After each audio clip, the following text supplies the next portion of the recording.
देख ला बख्श, मैंने तुझसे आज तक कुछ नहीं मांगा। आज मैं तुझसे अपनी बेटी की जिंदगी की भीख मांगती हूँ। उसे बख्श दे, उसे छोड़ दे। तुझे किसने इख्तियार दिया है कि तू उसकी जिंदगी की भीख मांगे? हबीब, मेरा बच्चा अपने पापा को समझा ले, ऐसा जुल्म ना करे।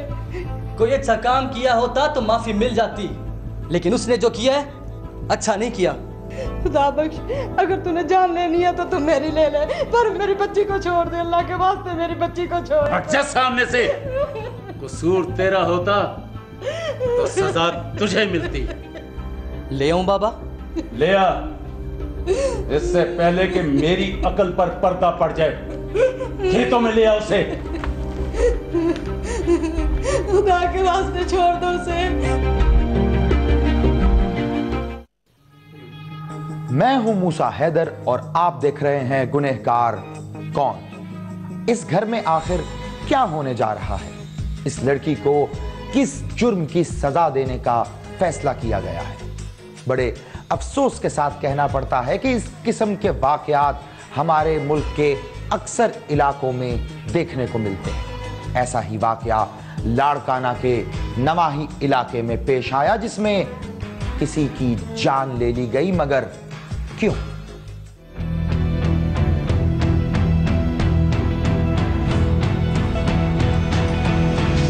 क्यों तकलीफ कर रही है उठने की? तेरा भाई है ना अभी तेरी जिंदा लाश उठाने के लिए। नहीं है तू मेरा भाई। मेरा भाई होता तो ऐसे ना करता। ठीक कहती है तू। मुझे शर्म आती है सोच कर के मैं तेरा भाई हूँ। मार जाया हूँ तेरा। चल चल। किधर लेके जा रहा है मुझे? बाबा ने बुलाया है तुझे।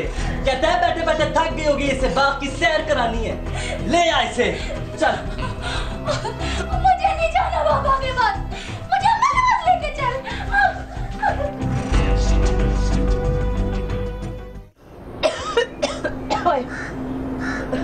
वही पुत्र, पानी तो ला। लाता हूँ अम्मा।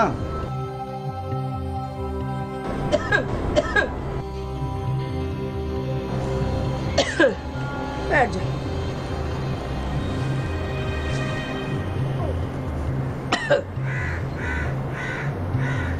फईद पुत्र, नूरा का क्या बना? मिली कि नहीं? मिल गई है अम्मा। कल रात उसको लेके आ गए हैं घर। अच्छा, कहाँ से मिली है? लाहौर से। समझ रही थी वहाँ कोई नहीं पहुँचेगा। पागल है वो, जहाँ भी जाती पकड़े तो उसने जाने था। उसका भाई मिला था रात को, सब कुछ बता रहा था।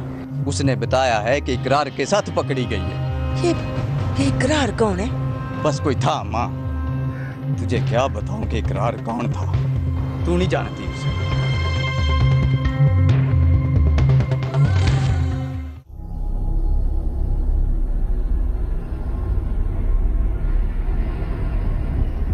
किधर लेके जा रहा है अभी?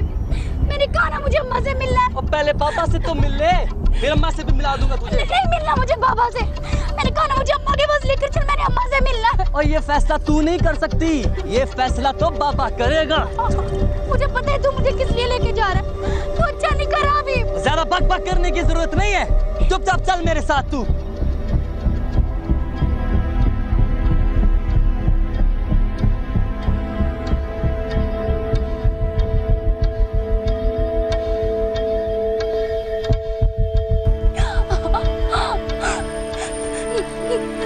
ये क्या करने लगा है बाबा? कुछ भी सजा दे दे, मौत तो ना दे।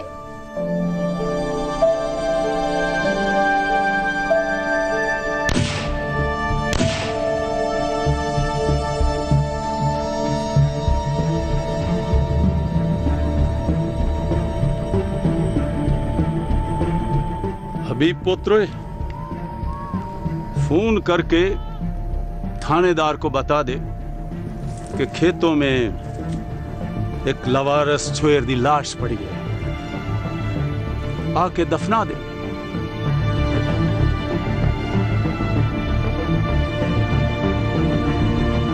हाँ अजमल, एक और लवारिस लाश पड़ी है खेतों में। बाबा ने बोला मैं तुम्हें बता दूं।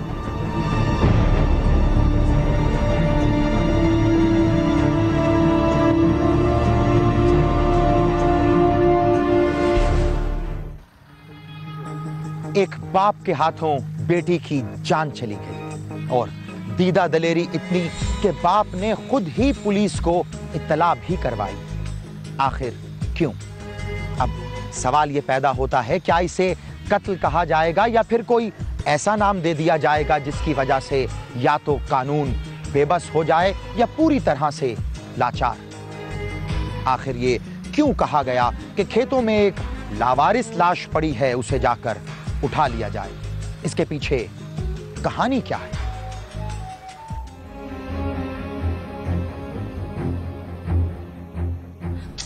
अम्मा बाबा को बोलना, मैंने नहीं करनी वहीद से शादी। मैं कैसे बोलूं नूरा, तेरे बाप ने उधर जबान कर ली है, अब तो तुझे शादी वहीं पे करनी होगी। और मैंने कौन सा जुर्म किया है? अब्बा को समझ में क्यों नहीं आता? मर्द है ना, हमारे मर्दों को समझ नहीं आती, औरत को ही सब्र करना पड़ता है। भाई शहर में पड़ता है ना, बाबा करके दिखा उसकी मर्जी के खिलाफ शादी, फिर देखूंगी मैं। वो मर्द है, फिर भी तेरा बाप अपनी मर्जी के बगैर उसे शादी नहीं करने देगा। अगर वो शहर में किसी लड़की को पसंद करके शादी कर लेगा तो क्या कर सकता है बाबा? गोली तो नहीं मार देगा ना उसको? मार देगा गोली, क्यों नहीं मारेगा उसे? हबीब को भी पता है इस बात का। बस तुम बाबा को कह दे, मैंने नहीं करनी उसकी मर्जी से शादी, कुछ भी हो जाए। देख मेरी बेटी, समझ जा।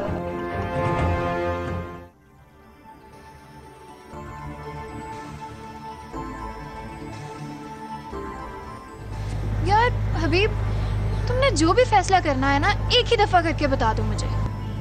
किस बात का फैसला? वो कहा था ना बात करूंगा घर वालों से, वो भी बहन की शादी तो हो जाए। हबीब, एक तरफ तुम कहते हो कि तुम्हारे वालिद साहब बहुत सख्त हैं और दूसरी तरफ कहते हो कि बात करूंगा। और पढ़ाई तो खत्म हो जाए पहले, फिर बात करूंगा ना। और आगे एमपी का इलेक्शन भी लड़ना है अभी। बस ठीक है, सोच लिया मैंने। जब इलेक्शन लड़ लो, अपने वालिद साहब से बात कर लो, तो फिर मुझे बता देना। इस तरह रोज रोज मैं नहीं मिल सकती। यार वो क्या हो जाता है तुम्हें? दोस्ती तो चल रही है ना, अब शादी भी हो जाएगी। हबीब, मुझे तुम जैसे लोगों पर भरोसा नहीं है। कहते कुछ और हो और करते कुछ और हो। वडेरे हो ना आखिर। क्यों? किसी वडेरे ने धोखा किया है तुम्हारे साथ जो ऐसी बातें कर रही हो? खुदा ना करे मुझसे धोखा हो। कैसी बातें कर रहे हो तुम?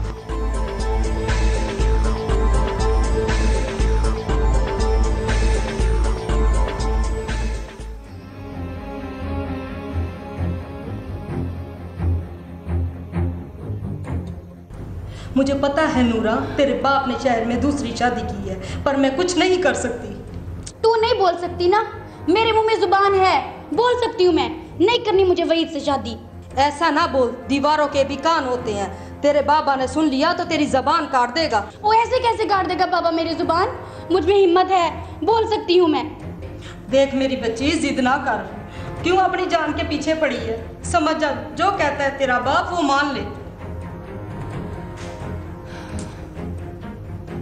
अच्छा ठीक है, जैसे बाबा कहता है वैसे कर लेती हूँ, शादी कर लूंगी चुपचाप।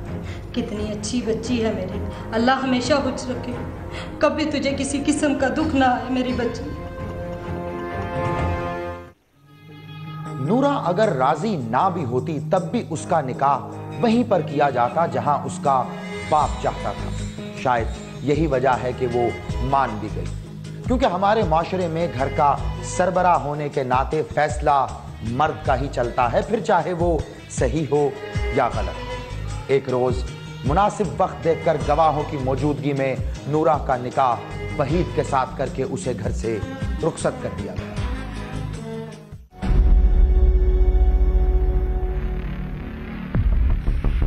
शादी करनी थी ना मेरे साथ, बाबा ने कर दी ना, अब जाके दूसरे कमरे में सो। वो रात का टाइम है, इतना शोर क्यों कर रही है? इसमें भला मेरा क्या कसूर है बाबा? और सारा कसूर ही तेरा है। नहीं अच्छा लगता मुझे, तू मना कर देता ना बाबा को, क्यों की है मेरे से शादी? लगता है तेरा दिमाग खराब हो गया है। अभी तो सो जा, सुबह बात करूंगा तुझसे। क्या बात करेगा तू मुझसे? जो बात करनी जाके बाबा से करना, पर अभी मैं तुझे यहाँ नहीं सोने दूंगी। चला जा इधर से। वहीद पुत्र, और क्या बात है, क्या हुआ है? इधर बाहर आ जा, मेरे पास सो जा, मेरे कमरे में। आया माँ।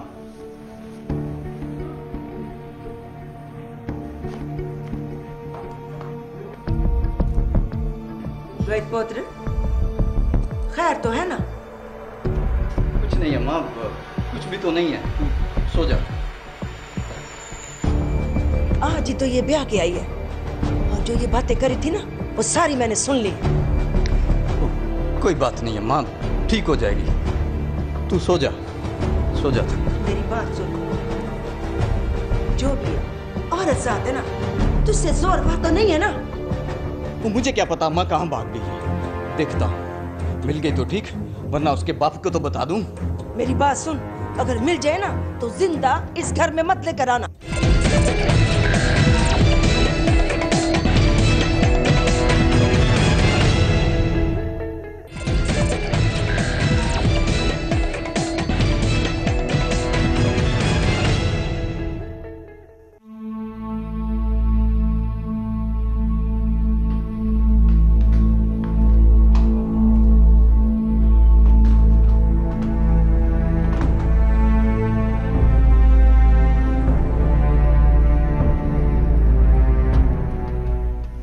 क्या हुआ तुझे? शक्ल क्यों बिगड़ी हुई है तेरी? कुछ नहीं हुआ, सोच रही हूँ बेटी थी तो दुख सुख तो कर लेती थी। कौन सा मर गई है वो? शादी करवा के अपने घर चले गई है। कैसी शादी? ऐसे लगता है जैसे सर से उतार के फेंका हो उसे। और कैसे होती है शादी? निकाह करवा के रुखसत कर दी, बस ठीक है। वैसे अल्लाह बख्श, वो वही से शादी करके खुश नहीं थी। क्यों? और दिमाग खराब हो गया उसका? ये बाप का हक होता है जिधर चाहे शादी कर दे। ऐसा नहीं होता अल्लाह बख्श, अब जमाना और है, बच्चों को अपने अच्छे बुरे का पता है। ठीक है ठीक है, मुझे सब पता है क्या अच्छा है और क्या बुरा।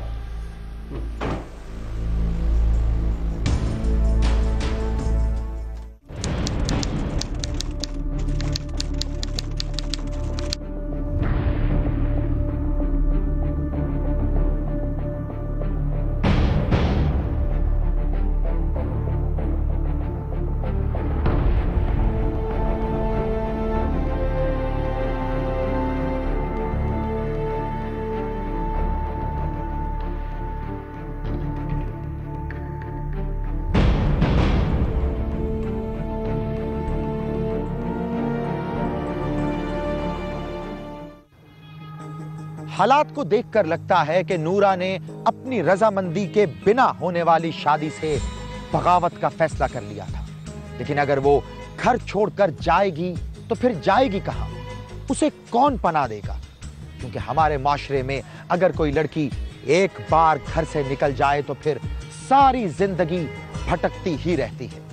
नूरा के घर से निकलने के बाद उसका शौहर जब कमरे से बाहर आया तो उसने क्या देखा?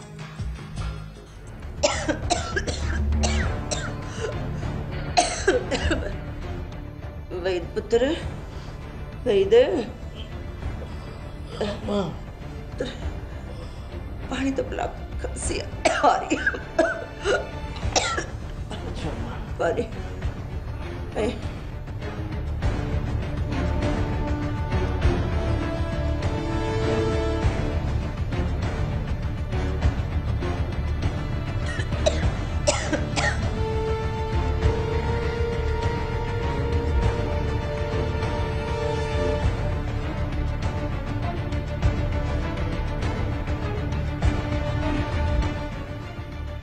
अम्मा, बाहर का दरवाजा पता नहीं किसने खोला।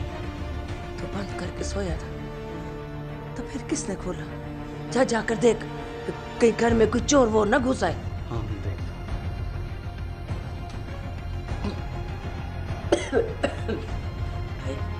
दरवाजा खोल के चला गया।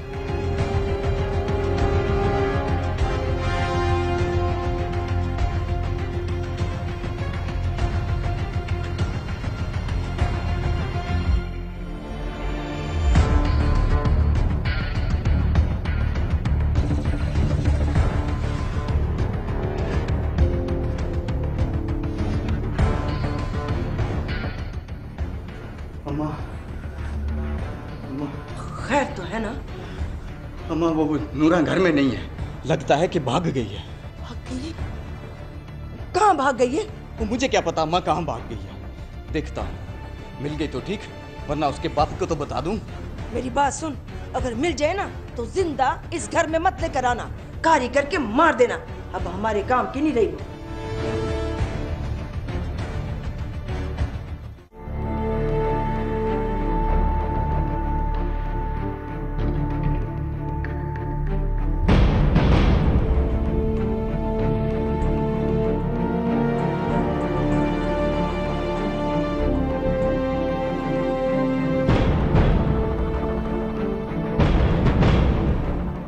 भाई जी, जी ये लाहौर जाने वाली गाड़ी कब आएगी? अभी तो बहुत देर है। इस रात में अकेली किधर से आई हो? कोई और साथ नहीं है तुम्हारे?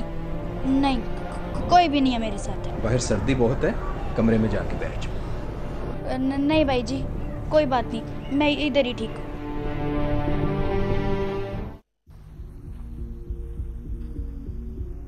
साईं वहीद, आप बैठे, मैं साईं को लेकर आता हूं।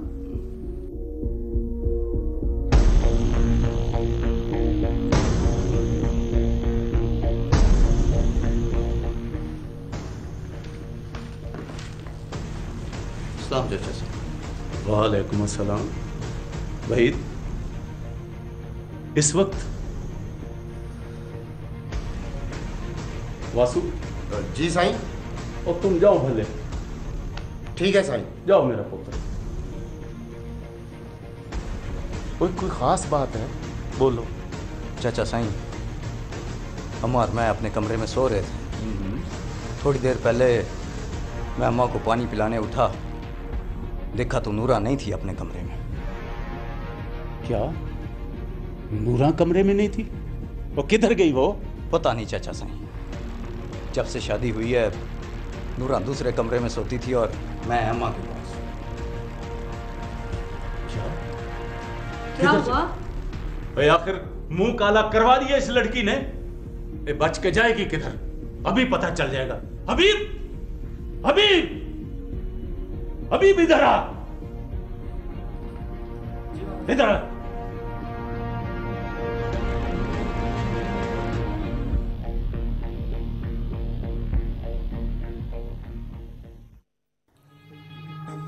तीनों नूरा की तलाश में घर से निकल खड़े हुए। ये बात अलग है कि सारा दिन तलाश करने के बावजूद उन्हें ना ही नूरा मिली और ना ही उसका कोई सुराग। कुछ पता नहीं चल रहा था कि वो गई तो गई कहां। पूरे इलाके में ये बात जंगल की आग की तरह फैल चुकी थी। गांव में हर शख्स ये बात कर रहा था कि मेहर अल्लाह बख्श की लड़की घर से भाग गई।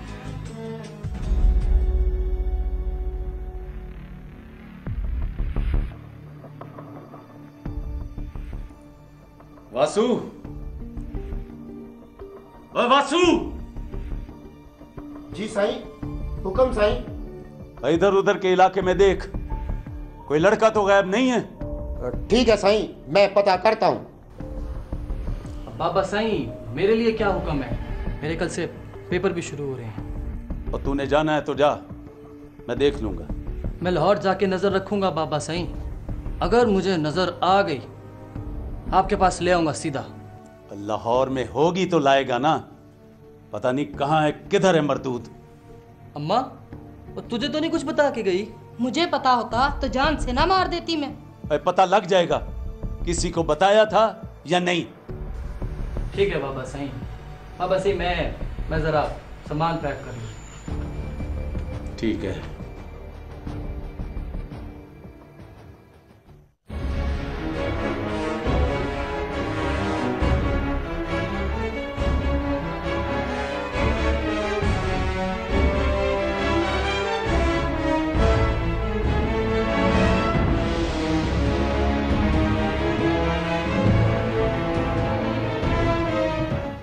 अल्लाह बख्श के मुलाजिम ने आसपास मौजूद तमाम लोगों से अच्छी तरह मालूम कर लिया। इन इलाकों से किसी भी नौजवान के गायब होने की कोई खबर नहीं थी। इसी दौरान अचानक उसके जहन में ख्याल आया कि क्यों ना अपने इलाके के रेलवे स्टेशन पर मौजूद स्टेशन मैनेजर से राब्ता करने की कोशिश की जाए। शायद उससे कोई ऐसी खबर मिल जाए जिससे नूरा का सुराग मिले।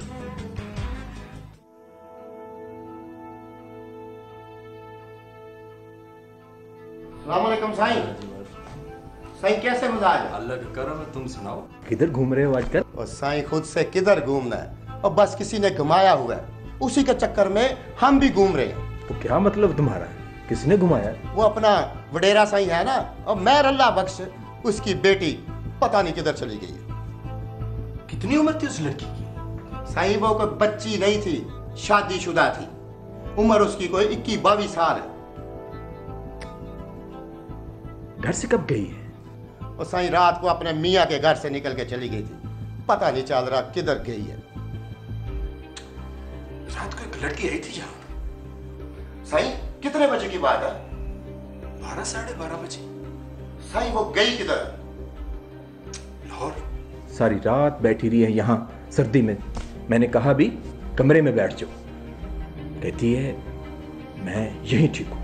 साईं वो अकेली थी या उसके साथ कोई और भी था? अकेली थी, अकेली थी। ठीक है साईं।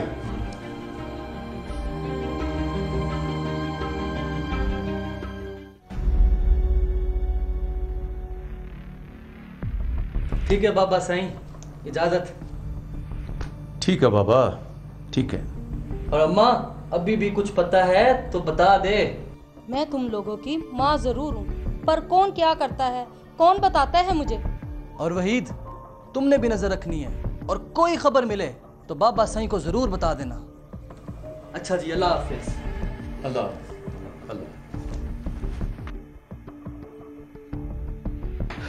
साईं साईं पता चल गया, नूरा बीबी किधर गई है? क्या पता चला है? किधर गई है? साईं स्टेशन मास्टर ने बताया रात को एक औरत अकेली स्टेशन पर आई थी और वो सुबह की गाड़ी में बैठकर चली गई है। वो गई किधर है? साईं लाहौर, लाहौर की गाड़ी में बैठकर गई है। साईं हो ना हो वो नूरा बीबी ही होगी। कैसे पता वो नूरा ही थी? जरूरी तो नहीं कि वही हो। नहीं साईं, ये हो नहीं सकता। अकेली औरत स्टेशन पर भला कैसे जाएगी? बात तो तेरी ठीक है। चल मान लिया वो वाकई नूरा थी, पर लाहौर में उसका क्या काम? किसके पास गई होगी? साईं एक ही तरीका है पता करने का, मास्टर सराज से हिसाब करवाते हैं।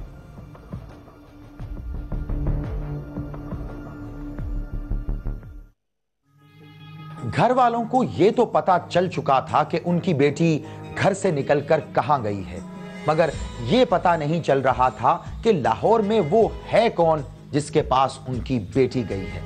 इतने बड़े लाहौर शहर में बिना किसी मालूमात के इसका पता लगाना बेहद मुश्किल था। वासु की बात उनकी समझ में आ रही थी, इसीलिए उन्होंने हिसाब लगवाने के लिए मास्टर सिराज को घर बुलाया। कमरा तो सारा चेक किया मास्टर साहब, कोई ऐसी शाय नहीं मिली। बाबा अल्लाह का कलाम झूठ नहीं बोलता, रब की जात बड़ी बरकत वाली। एक दफा दोबारा कमरे की तलाशी लो।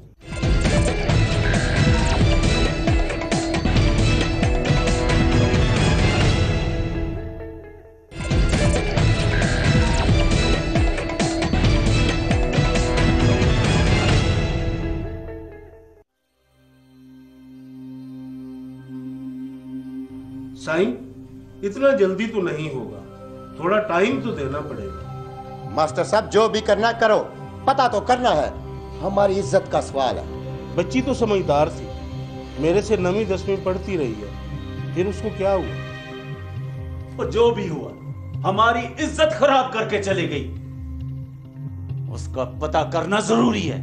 देखो एक बात तो हकीकत है, गैब का इल्म सिर्फ अल्लाह को पता है, बाकी मैं कोशिश कर लेता हूँ। बस कोई निशानी मिल जाए मास्टर साहब, इतना भी हो जाए तो बाकी हम उसको ढूंढ ही लेंगे।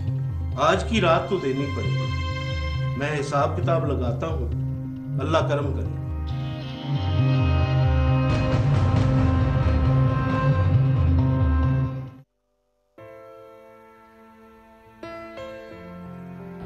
अच्छा जी, तो वापसी हो गई जनाब की बहन की शादी के बाद?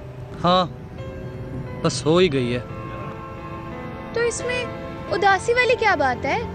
खुशी नहीं हुई बहन की शादी की? खुशी पहले थी, अब गम भी है और गुस्सा भी। मगर क्यों? कोई खराबी तो नहीं हो गई? शादी के चंद दिन बाद वो वो अपने मियाँ के घर से भाग गई। हाय अल्लाह, तुम लोगों ने उसकी मर्जी के खिलाफ तो शादी नहीं कर दी थी? हमारी बरादरी में मर्जी घर के बड़े की चलती है, और अगर इसका फैसला ना चले तो कुल्हाड़ी या गोली चलती है। इसका मतलब है तुम मुझे भी धोखा दे रहे हो? नहीं नहीं नहीं, ऐसी बात नहीं है। तुमसे वादा किया है तो शादी भी करूंगा, लेकिन घर वालों से छुपके। घर वालों से छुपके? और अगर घर वालों को पता लग गया तो क्या होगा? बताया तो है, हम दोनों या हम में से कोई एक जान से जाएगा। तो फिर अच्छा हुआ कि तुमने मुझे पहले ही बता दिया। फिलहाल मुझे कोई शौक नहीं मरने का। ये अच्छी मोहब्बत है तुम्हारी। वो पहले तो बड़े दावे करती थी, अब क्या हुआ है? तुम लोगों को ना तो तालीम सुधार सकती है ना ही कोई और चीज। क्या मतलब है तुम्हारा? शहर में आए हो कानून पढ़ने, पता भी है कानून होता क्या है? अच्छा बस, ज्यादा लेक्चर देने की जरूरत नहीं है, समझी? ये रवैया जाकर किसी और को दिखाना। तुमसे ज्यादा ऊंचा बोल सकती हूँ मैं।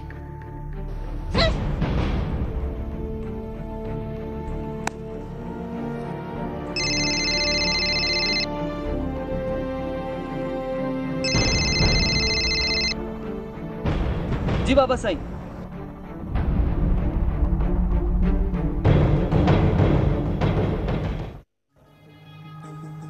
एक तरफ हबीब को अपनी बहन नूरा के घर छोड़कर जाने पर शदीद गुस्सा था, तो दूसरी जानिब अंबर उससे कता ताल्लुक करके घर छोड़ गई थी। इसी दौरान उसे अपने वालिद की कॉल आई। वो उसे बताना चाहता था कि उसे मालूम हो गया है नूरा कहां है, मगर अभी तक इस बात की खोज नहीं लग सकी कि वो गई किसके पास है। अपने बेटे को फोन करने के बाद वहां पर मास्टर सिराज आ गया। उसने उसे क्या बताया? साईं, मास्टर साहब आए हैं। ओए आओ मास्टर साईं, आओ। अस्सलाम वालेकुम। वालेकुम अस्सलाम। ओ मास्टर साईं, ओ कुछ पता चले हिसाब किताब से? कोई खास पता नहीं चला, पर इशारा जरूर मिला। उसके कमरे की तलाशी में कोई ना कोई निशानी जरूर मिल गई। कमरा तो सारा चेक किया है मास्टर साहब, कोई ऐसी शाय नहीं मिली। बाबा, अल्लाह का कलाम झूठ नहीं बोलता। रब की जात बड़ी बरकत वाली है। एक दफा दोबारा कमरे की तलाशी लो। ठीक है मास्टर साहब। ओए वासु। जी साईं। ओ मास्टर साहब कीते कुछ चाय पानी का बंदोबस्त करो। ठीक है साईं। पढ़ने में भी होशियार थी, अक्लमंद भी थी, पर उसको शहर की हवा भी नहीं लगी थी।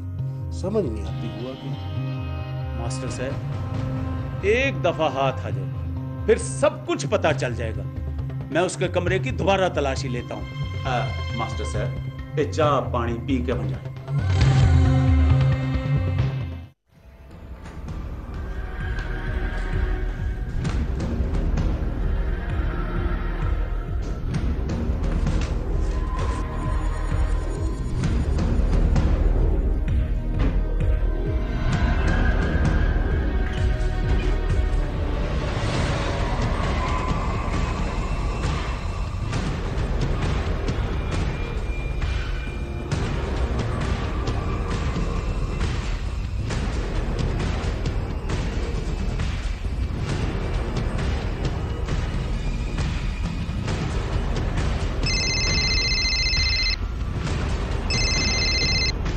जी बाबा साईं। और नूरा की किताबों में से मुझे एक एड्रेस मिला है, फोन नंबर भी उस पर लिखा हुआ है, नोट कर।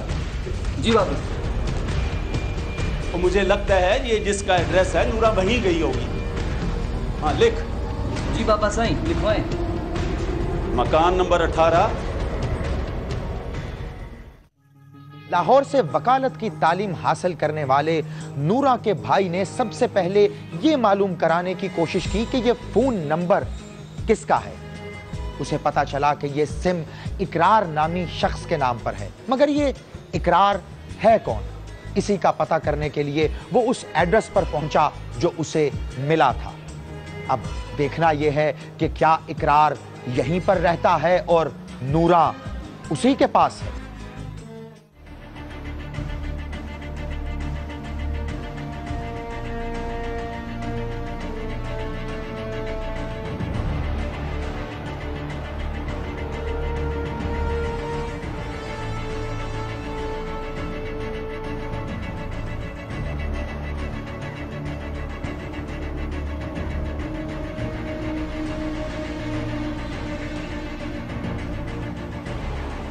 हेलो बाबा साईं, नूरा का एड्रेस वही है जो आपने लिखवाया था।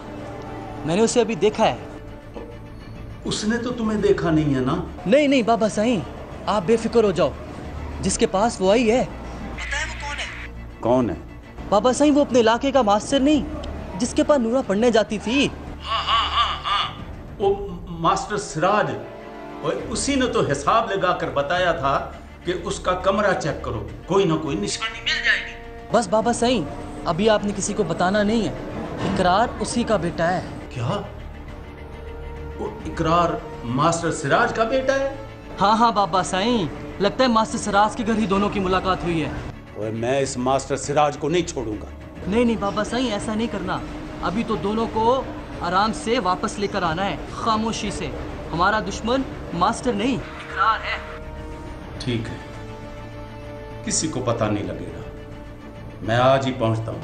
हाँ बाबा साईं, ठीक है, अल्लाह हाफिज।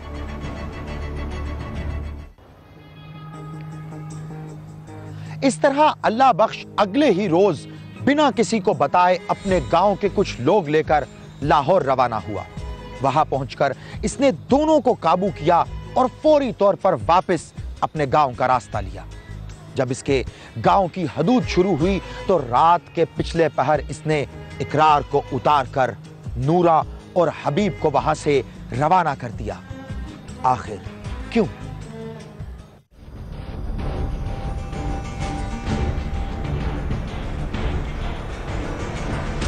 नूरा को तुम्हारे बाप के पास पढ़ने भेजा था, मगर तुमने अच्छा नहीं किया। ना साईं ना, मैं कसम खाकर कहता हूं कि मैंने उसे हाथ भी नहीं लगाया। पता क्यों दिया था उसको अपना? ना ना, मैं कसम खाता हूं, मैंने पता नहीं दिया। पता नहीं कहां से लिया उसने।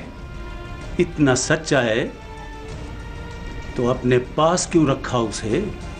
साईं वो तो मैं इसलिए ले गया था कि कहीं शहर में किसी के हफ्ते ना चढ़ जाए, किसी के हाथ ना लग जाए।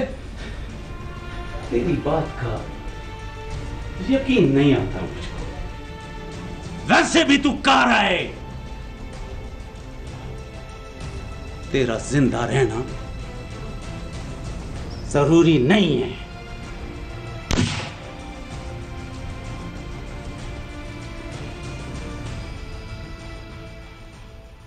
अजमल। जी साईं।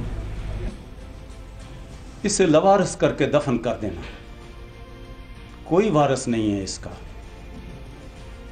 ना किसी को पता चले, ना कोई आएगा रिपोर्ट दर्ज कराने। पुलिस ने अल्लाह बख्श की जी हजूरी करते हुए दोनों लाशों को तहवील में लिया और लावारिस करार देकर 2 मुख्तलिफ जगहों पर दफना दिया। ना ही इस सिलसिले में पुलिस ने कोई मुकदमा दर्ज किया और ना ही दोनों मकतूलीन के जानिब से किसी ने पुलिस से कोई राब्ता किया। ये दोनों किरदार कारोकारी की कभी रस्म की नजर हो गई। लेकिन एक सवाल अब भी जिंदा है, हम उसको तलाश कर रहे हैं। हो सकता है उसका जवाब आपके पास हो। जरा सोचिएगा और बताइएगा कि इस कहानी में असल गुनहगार कौन है। अगर आप भी जानते हैं अपने आसपास मौजूद किसी ऐसे ही गुनहगार को, तो खामोश हरगिज ना रहें, क्योंकि याद रखें किसी भी जुल्म के खिलाफ खामोश रहना भी एक जुल्म है। हमें ईमेल करें gk@sama.tv पर, हमें ट्वीट करें या फिर फेसबुक पर ज्वाइन करें। हमारा आईडी है facebook.com/गुनहगार कौन। आपसे मुलाकात होगी अगले हफ्ते एक और सच्ची कहानी के साथ और देखेंगे गुनहगार कौन।